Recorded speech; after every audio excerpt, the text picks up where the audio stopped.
Good morning, lovely wild hearts. I am coming at you from the forest today. How are you? I'm out walking Mo, and we had a lovely evening last night.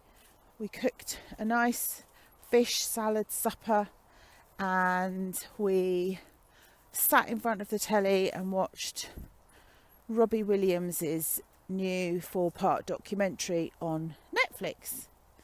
And that is what I would like to ramble about today. Go on a little ramble as I process it all, because there was so much in there for us to unpack. And I think it's a good case study for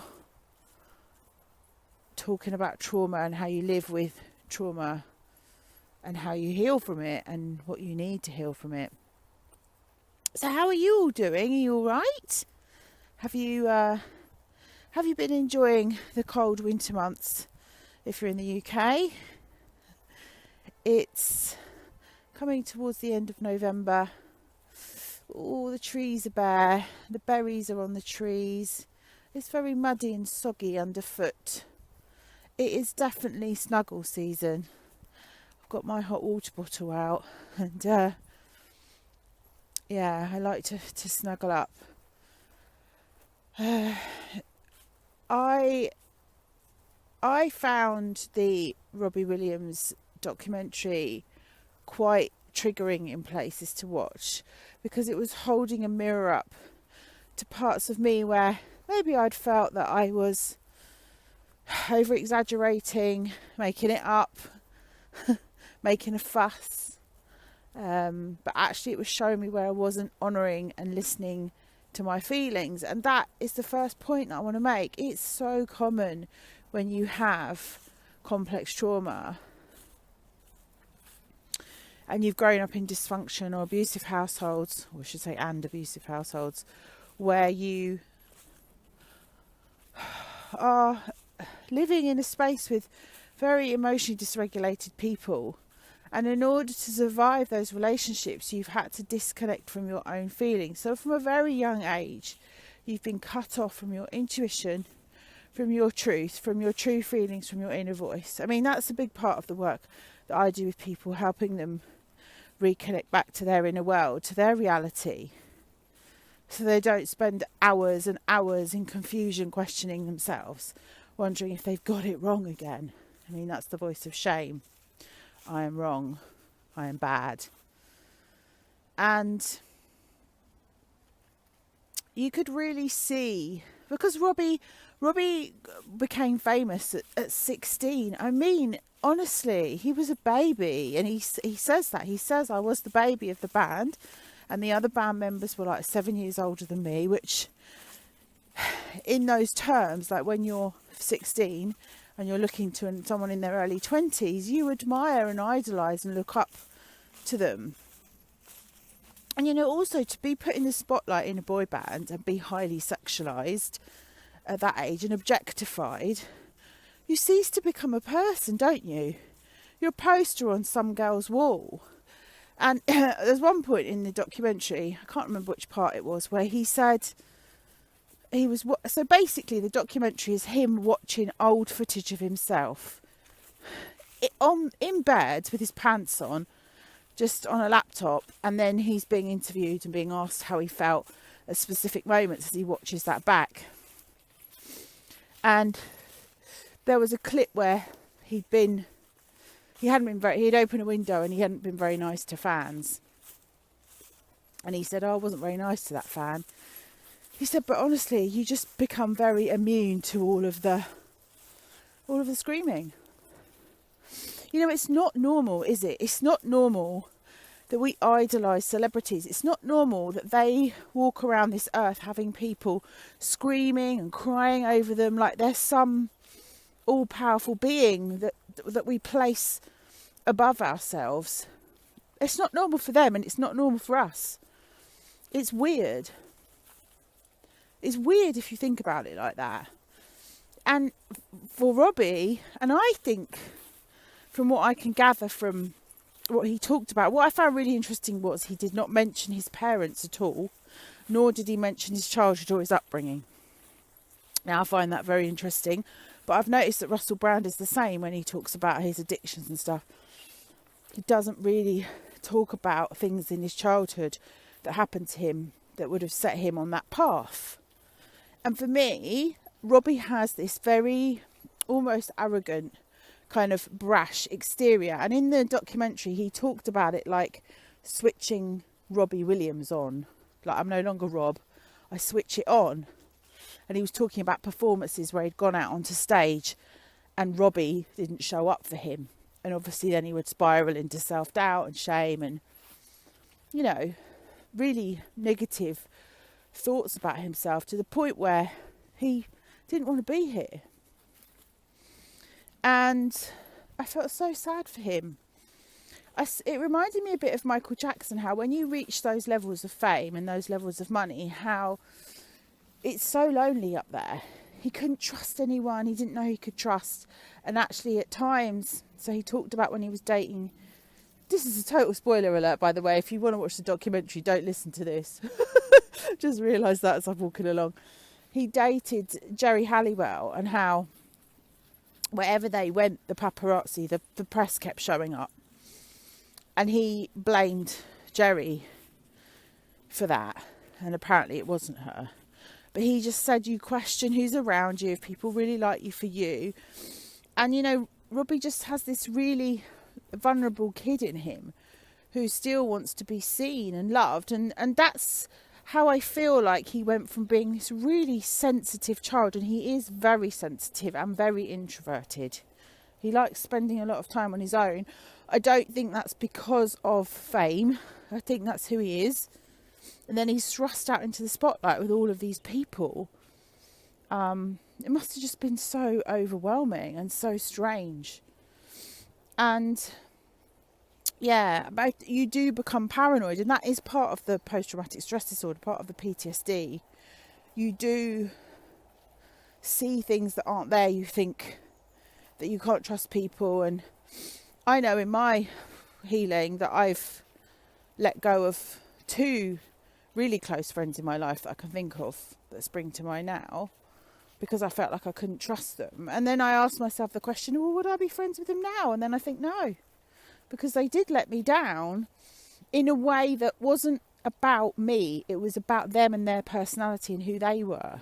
And that's the thing, as you go on healing, you realise that the way people treat you and the way people are towards you is nothing to do with you. You don't make people behave in the way they are. It's a choice. So, you know, these 2 people that I'm thinking of in particular, they chose my family of origin over me. That's how I saw it in my head.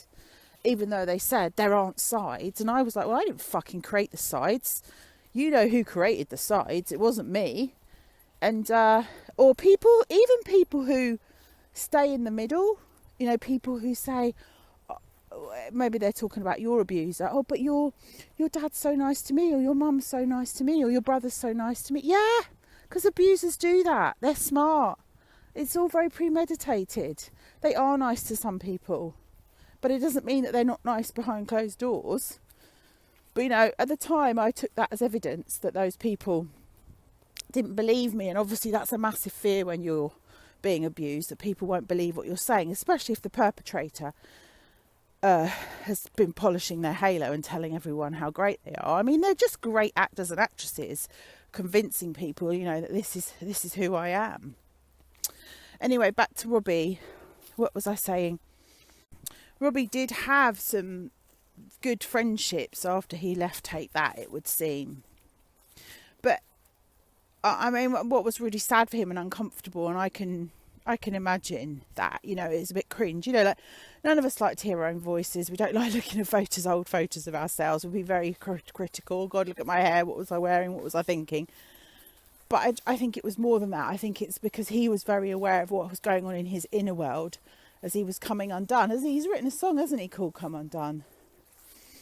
And he was watching himself come undone. He was watching himself ride a roller coaster where his fame destroyed his mental health.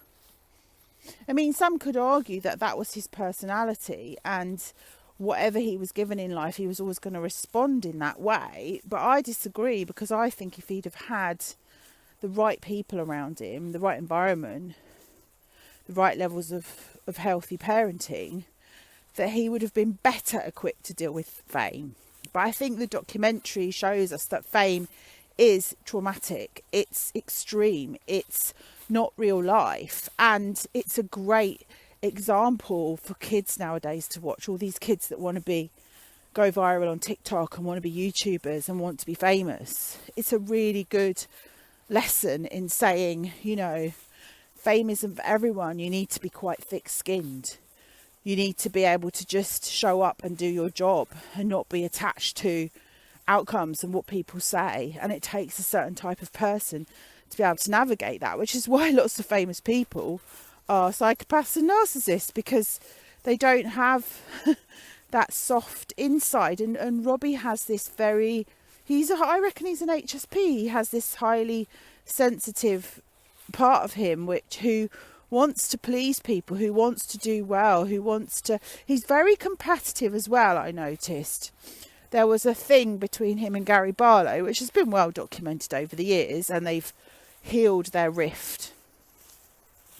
And I don't know if the same thing happened between Guy Chambers, but reading between the lines, Robbie is clearly wanting to take control of his own life, and he's around these slightly older people than him that are treating him like a child, and he doesn't have any autonomy or any decisions.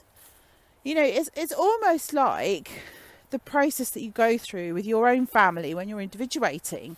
You get to a certain age where you don't want your family's input, you're not asking them for advice, you're creating your own thoughts, feelings, beliefs around things. And I think he went through that process, particularly with Guy Chambers, who he wrote Angels with.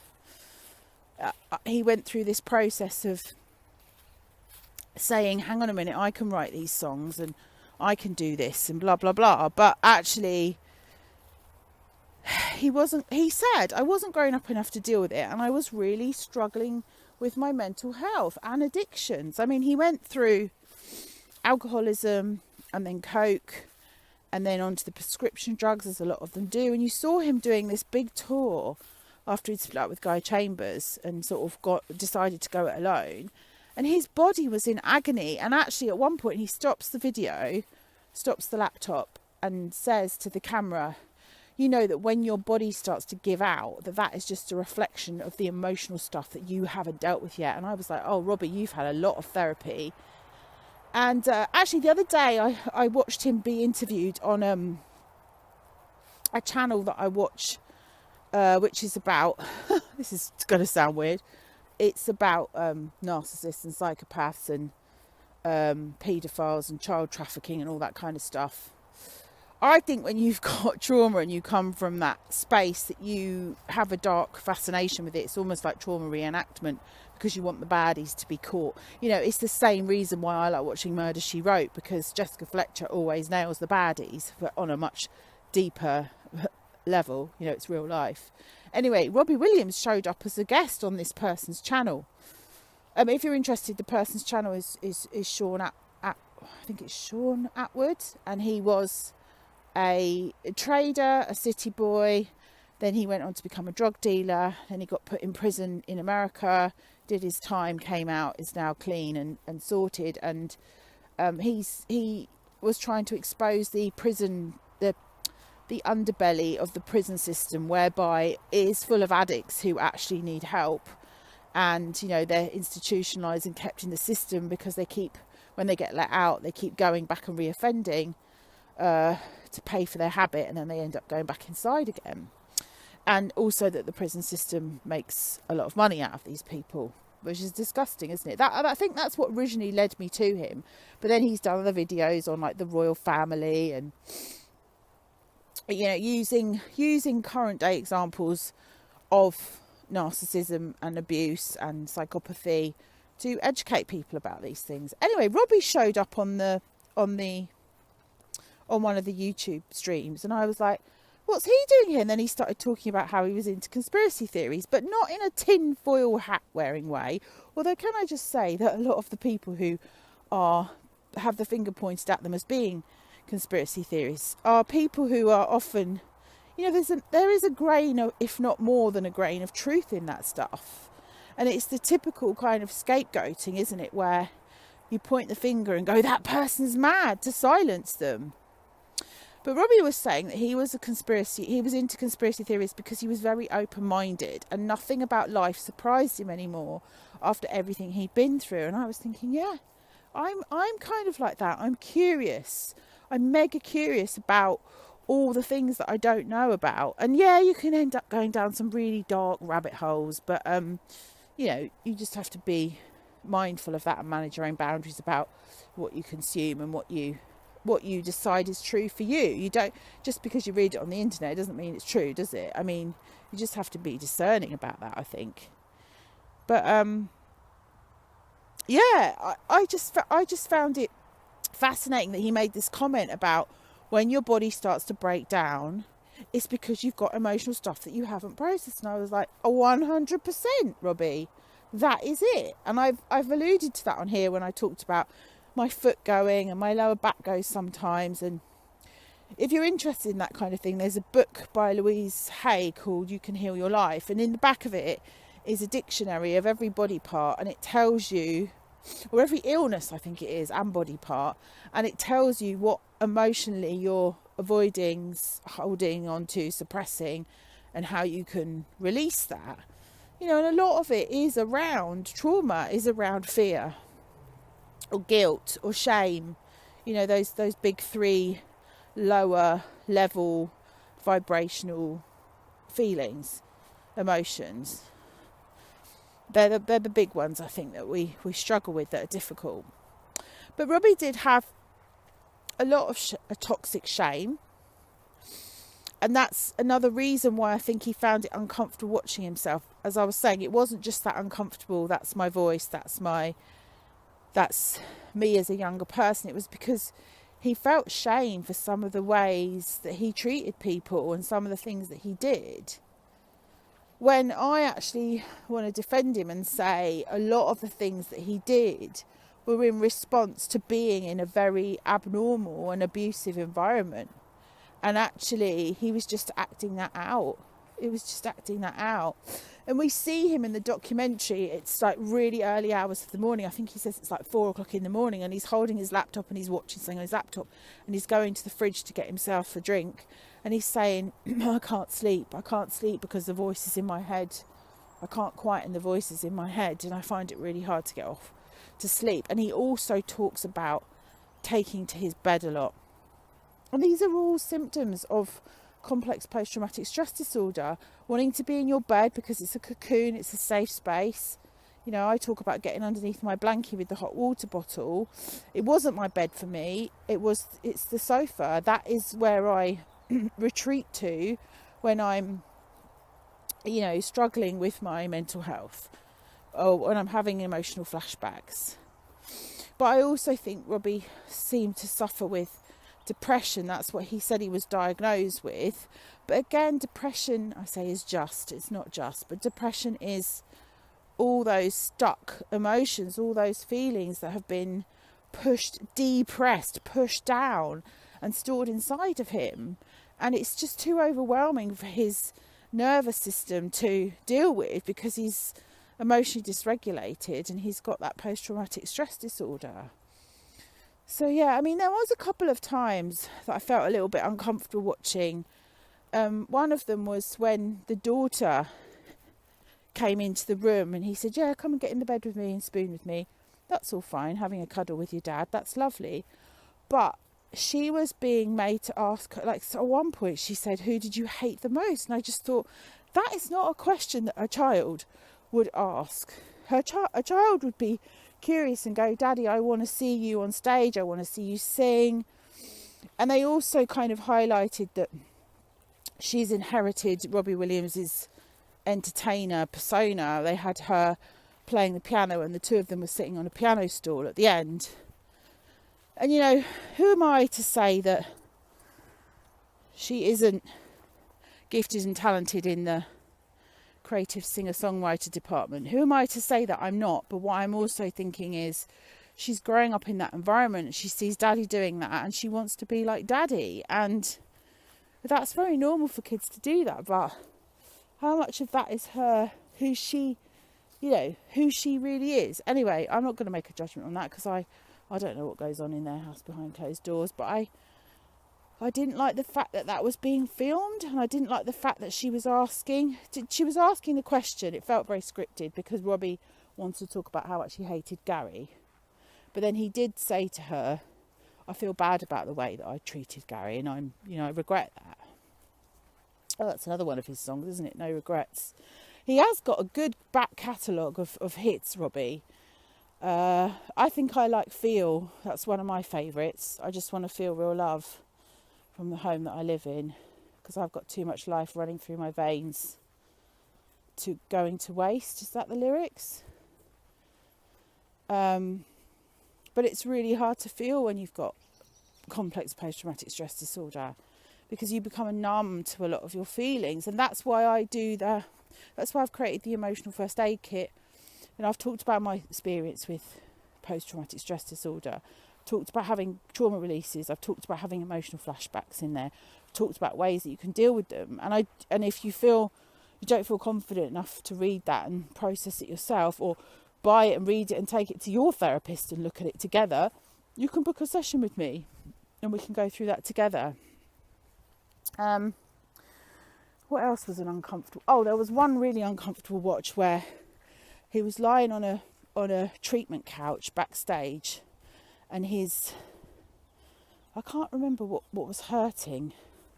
Something was really hurting, and he said, I've got to go on stage and be dancing monkey boy now. So, like, I'm a performing monkey, wind me up, put money in the slot.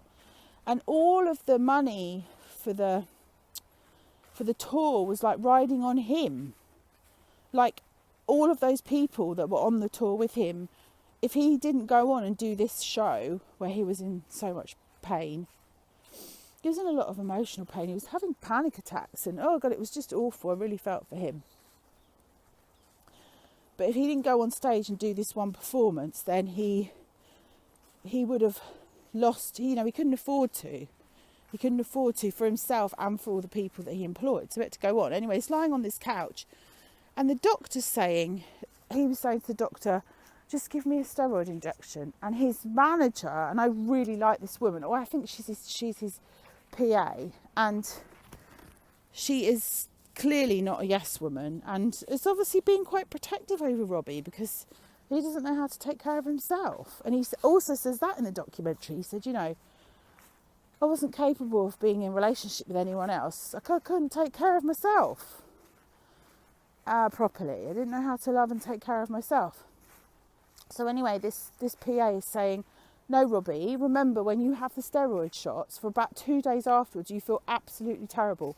Please don't take it, please don't take it, please don't take it. And he says, no, go away. And then he says to the doctor, come on, doc, sort me out. I love drugs. He keeps saying, I love drugs, I love drugs. And the doctor like rubs his hands together with glee and smiles and says something like, I'm going to murder Robbie Williams. And then you watch him put the steroid injection in, and then you see Robbie like 2 days afterwards, and he says, I feel like shit now. I feel like shit and I wish I hadn't done that. But it's quite common, isn't it, when addicts come out of recovery, like I think for the first year you're not supposed to be in a relationship, and then when you come out of recovery that you transfer that addiction onto something else. So he kind of went from alcohol to coke. I mean, he slept with loads of people. He's been quoted saying that he ran out of women, so he started sleeping with men.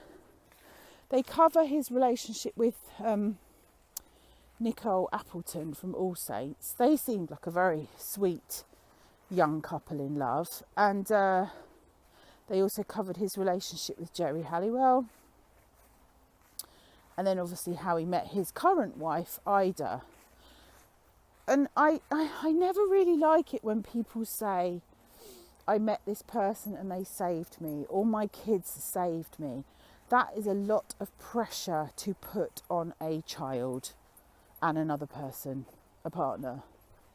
Nobody saves you. You have to save yourself. That's very codependent. And it also puts the other person above you. Like in a healthy relationship, that dynamic should be equal. No one's saving anyone. You're just both there to support each other. And maybe that's what he meant by it. But he's sort of saying that having this wife and kids is what's made him happy. And he said, it's filled the God-shaped hole in my soul. You know, you can tell the dude's done a lot of introspection, self-reflection, therapy, and he's spent enough time in rehab. I wonder how much it takes for him to stay on the straight and narrow. He says himself, and Guy Chambers, the guy that wrote songs with him, that he has a very self-destructive personality. And when you've got a brutal inner critic like that, and he took the voices in his head that were keeping him awake at night, you do feel like that voice wants to kill you. It wants you dead sometimes. It's so horrible, and it's demonic, really. And it's learning to let that voice be there. Like, I don't think I fight mine. I let it be there, and I go, I see you, and you're a fucking asshole, and I don't believe what you're saying. And standing up for yourself, but not trying to outrun it or dismiss it or distract yourself from it. Like, eyeball it straight in the face and say, yeah, I see you, I hear what you're saying, and none of that's true what you're saying about me. That's not who I am. A lot of the stuff that Robbie was going through, goodness me, a lot of the negative stuff that he was receiving, he came to the conclusion that in other countries he was allowed to be a successful pop star and people loved him. But in the UK, The Sun, The Mirror and The People, they're three really horrible, salacious, sensationalised daily rags, really, tabloid press we call them, had absolutely pulled him apart.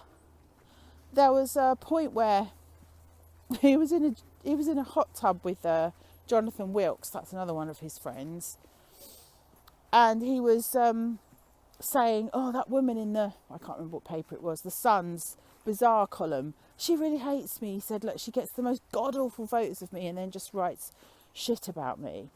But I mean, you could say, why are you reading it, mate? Why are you reading it? Because he was trying to prove himself. He was trying to prove to these journalists who were just making money out of writing shit about him. They were bullying him effectively. And he was trying to prove to himself, but I'm not that person, Look at me. I'm so successful. And then when he didn't feel like he was successful and he felt like he was failing, like I think he talked about the song Rude Box. I don't know if you ever remember the song Rude Box. It was a bit of a kind of attempt at a 1980s/90s kind of rap. I don't know. It was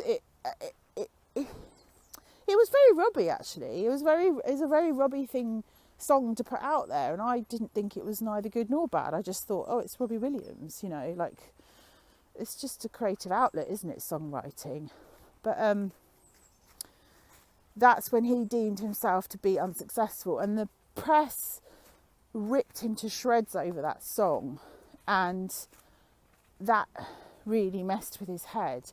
But there were lots of instances where he was being bullied by the press, and actually on that note, we could say that Michael Jackson was bullied by the press. Princess Diana was bullied by the press. Yes, these people courted the press because it was part of their celebrity job. They needed the press. They needed the press on one level, and that's where I think you come a cropper with abusive people. If you still need them, then they will chew you up and spit you out, whereas if you don't need them, then you don't have to get into that dynamic. But if you're trying to prove something to the world, and I think Robbie was, I think he was trying to prove that he was a good person, but the only person he needed to prove that to was himself, was actually himself. He still comes across as very vulnerable and still building back up his confidence after these perceived or so-called failures. They were perceived by failures by him because they were reported as failures by the press, but actually the press were, I mean, I don't really know what fuels that. I suppose negativity. And I mean, our press are like that, aren't they? Like, negativity sells papers, does it? Do we all like to see the downfall of a celebrity?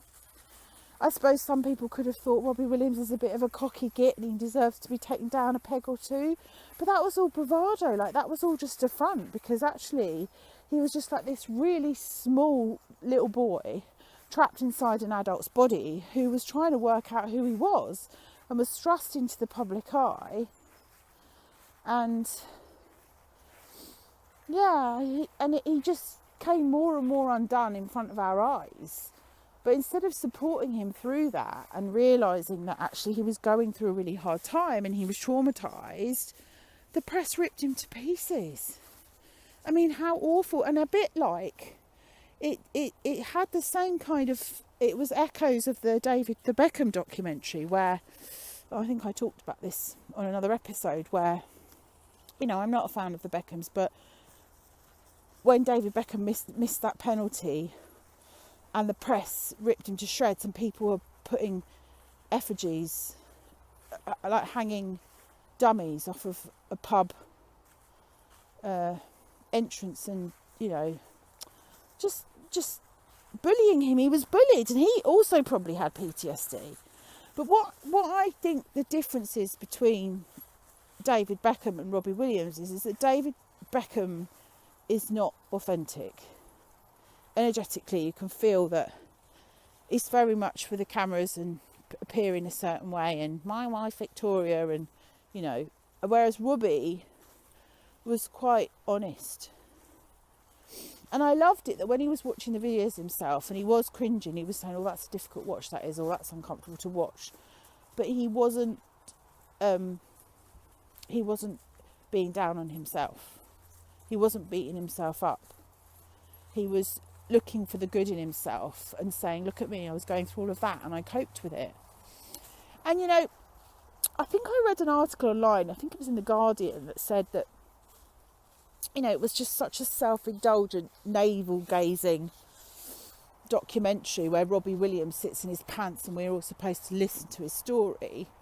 And I think the journalist that wrote that just didn't understand the point of Robbie doing that. I think Robbie wanted the chance to put his story forward for all the shit that's been written about him over the years, a bit like Prince Harry did. And yet it's self-indulgent because he's a billionaire and he should just be happy and grateful for what he's got. Well, do you know what? It doesn't matter how many pounds you've got in the bank. Trauma and mental health doesn't give a shit about that. It still hurts to be you if you're carrying that level of trauma around. And I think people who are saying things like that clearly are not in touch with themselves, have never been through something like that, and lack empathy. Because, you know, it really doesn't matter what car you drive, how big your fucking house is, how much money you've got. If you are riddled with trauma, if you've been abused, which is what bullying is, if you've had to go through something traumatic and not had the right support around you, life isn't going to be a bed of roses. And the point of the documentary is to say, money does not buy you happiness. Yes, it buys you this beautiful house in LA that he was filming the documentary from. I mean, it was absolutely gorgeous. And it does mean that you get to do what you love. But as Robbie Williams said, the demons inside me were what created Robbie Williams, but they also destroyed me. It depends which wolf you feed. And I was like, oh, that's a very smart observation. You know, he gets to do what he loves for a living, but at what price? At what price has that level of fame cost him?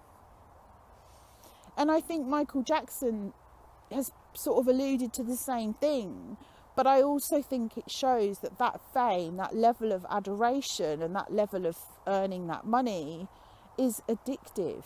And again, if you've got an addictive personality, you've got to learn how to manage that, haven't you? Anyway, I really like the documentary. I don't know if you can tell. And if you've seen it, I'd love to know what you think of it. Drop me a note or write in the comments if you're listening to this on the website. and tell me what you thought of the documentary. Tell me what Robbie songs you love. What's your favourite Robbie Williams song? I think mine is Feel. I don't like Angels. It's a bit of a naff karaoke song now. It was great in its heyday. See, there's a lot of controversy over that song because there's a guy online who claims that he wrote that song and Robbie Williams stole it from him. But, you know, Michael Jackson had people saying that about some of his songs as well, and he had to go to court and refute those claims. I mean, I think creatively there are only so many chords and songs, the same as there are only so many archetypes of story when you're writing a book. And when you're inspired and creativity comes through you, spirit will plant the seed inside of you, and then it's your decision whether you run with that or not. Like, I've had many ideas for books over the years. I've got 3 or 4 unfinished manuscripts on my laptop, and then I've got the one that I'm writing at the moment. But if I don't hurry up and finish them, then, you know, well, when I say hurry up, I mean if I just leave them to rot there for 20 years, then someone else is going to be given that idea and run with it, because that's kind of how it works. But yeah, it was absolutely fascinating to me to have an insight into his mental health, and I think it's a great example to young people today, and older people maybe, that this is what it's like when you're living with complex trauma, which I think a lot of people are, and they don't realise that they are, and that Robbie is neither self-indulgent nor a narcissist, because he's choosing to share it with us. He's actually saying, this is my story, this is who I am, and now I get to tell my side of the story. You may have read loads of stuff about me in the past, but this is actually what happened. And that's the same for the David Beckham documentary. Because the press do print lies, and they print whatever sells papers. And I do think, going back to the conspiracy theories, is that I find these other channels that are reporting on things factually, like especially around the time of COVID, that often we are very misinformed by the press, and the press is factually incorrect in what it reports, and it's used by the powers that were, not the powers that be, to control us. And that's why we have to be so careful with our phones about what we choose to let into our minds, because our minds are like sponges, especially if you're on HSP. You have to be discerning about what you let in and what you look at and go, okay, that doesn't resonate with me, that's not for me. It's almost like when you're watching when you're watching me do my tarot card readings online, and I'm picking cards and I say something and you think, well, that's not right. Well, then it's not right for you, so that's not the card for you, is it? You've got to trust and listen to yourself. Right, I've come to the end of my walk, and I've really enjoyed chatting to you about Robbie Williams. And if you were a Take That fan, tell me who your favourite member of Take That was. Who did you like the best? I wasn't really into Take That. My sister was into Take That. I was into Bros, so I can't really comment on that. But Robbie was definitely the one with star quality, and he definitely is a very interesting, complex character. And, talking about astrology charts, I went and looked up his astrology chart last night. He is an Aquarius sun, which I am. He is a Scorpio moon, which I am. But he's a Leo rising. So again, it's that Leo. Most people that have got Leo in their charts, prominent Leo in their charts, become famous or entertainers or creative in some way. I've got Aries rising, which is still a fire sign, but slightly different. Robbie was born on the 13th of February, and I was born on the 14th, so our charts are quite similar in lots of ways. Anyway, maybe that's why I found it quite fascinating, because sometimes you can't see parts of yourself, and you need to watch a movie or hear the lyrics to a song or watch something like that to hold a mirror up, and you go, oh God, my God, that's how I feel. And you can tell when that's happening to you, because you cry, because it's waking up a part of you that wants to be seen and known. Right, I really am going to go now, because I've got to get the doggy back for his breakfast. So Thank you for listening. I hope you enjoyed today's episode, and until next time, stay wild, choose love. So much love to you. Bye for now.